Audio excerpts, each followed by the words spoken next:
Frank, what changed the most in the second half when you started to take control? I think we started winning 50-50 balls. I thought we got more aggressive in our catch-and-shoot situations at the three-point line, particularly Avery Bradley. And, we had the mindset that there was going to be a wall at the rim. There was going to be a collision at the rim, the entire second half. And, for the most part, we did just made sure that we were protecting the rim. We probably fouled a little too much, but there were a lot of great no-foul possessions. But I'd probably say those three things. You've been winning consistently all season, but do you learn anything more this weekend with the wins coming against Milwaukee and the Clippers?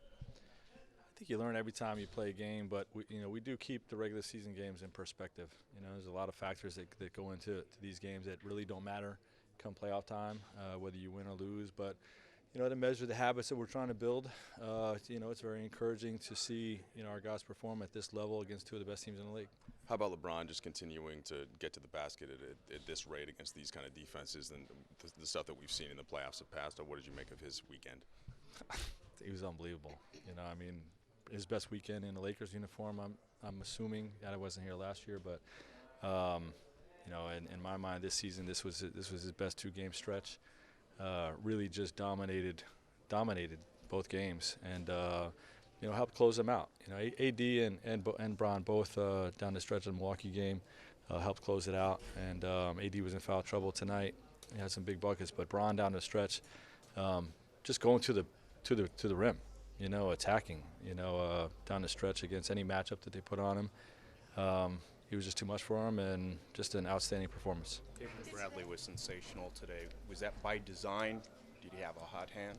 He's been hot the last, 5-6 weeks or so. We always want our guys to be catch-and-shoot aggressive on the perimeter. We know that, Anthony and LeBron are going to get double-teamed when the ball swings. There's no hesitation. And, I thought our team collectively as a group for the second game in a row were a little bit hesitant at the three-point line in the first half. But he really got going and was, obviously a huge part of the win. You guys have done this all year where third quarter you I don't want to say flip a switch, but you seize control of games. Happened Friday night, it's happened in Houston, happened again tonight. Is that your halftime speech or is that characteristic of the team? Great halftime speaker, so it's got to be the head coach. No, there's been plenty of times where we lost games or lost leads in the third quarter as well, but this weekend, the third quarter has been good for us. We highlighted that in our film session yesterday in the Milwaukee win, that we had a huge 18-0 run or something like that in the third. We talked about that again at halftime today, like this is going to be our quarter. It's time to make our run, and we were great in that stretch and really down the stretch late in the games. I think it's been more critical with the last two wins is how we've executed offensively down the stretch. You've talked before about LeBron and how there are certain games where you don't have to talk to him pregame, just in general, because he's got that locked-in look in his eye or attitude. Was he like that before these last two games? I don't know. I was too locked in to notice what everybody else was doing. He was pretty locked in. It wasn't our whole locker room. There wasn't a lot of laughing and joking before the game. We knew we were going to just have a seriousness to our approach tonight, and I think it showed up in the game. Frank, you said again and again that this would not be a statement game, but to win the way you did on Friday in the Golden Games, how much momentum does that give you guys? We've got some momentum. I think it keeps it more than anything, but in the regular season, losses, wins, we wipe out the result and we focus on the lessons we learned in that game, and we try to get better for the next one. We'll take some things we did well, some things we could have done better from this game, all the habits we're trying to build that we know are going to win for us in the playoffs, and that's what this game means to us. Frank, did today almost feel like a home game?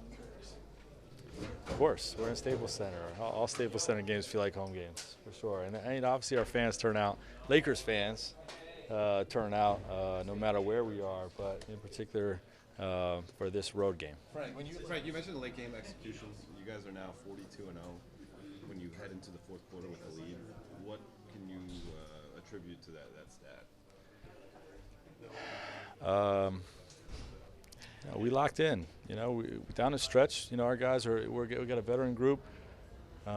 Bron, I think in particular with his experience, leads the charge with his IQ on both sides of the ball to make sure that our coverages are sharp, and obviously that we're getting what we want offensively. It doesn't always happen, but I think that's what it's really about down the stretch for us so far. Kind of Last along two those- questions. Along those lines, when you look at fourth quarters and what you guys did over the weekend, very different lineups and personnel you're putting out. How does your versatility defensively impact what you can do down the stretch, how you can match up things like that? Yeah, well, that's been a strength of ours throughout the year. We got a number of guys that I trust. That's the biggest thing about this group is there's a variety of different ways that I can go that I feel good about guys being in the game, and either their experience level or their physical talents and IQ, and whether it's being small at the big position, maybe whether it's being smaller at the wing position, being 6'8" across the board, we have great versatility to get the job done. Last question. Rajon had that rough stretch in the first half, and then you play him big minutes in the second half, and it was really important to that non-LeBron stretch where you increase the lead. Is there some quality about him that makes you kind of trust him with those stints more and sort of get back out there? I believe in Rondo. I always feel good about Rondo out there.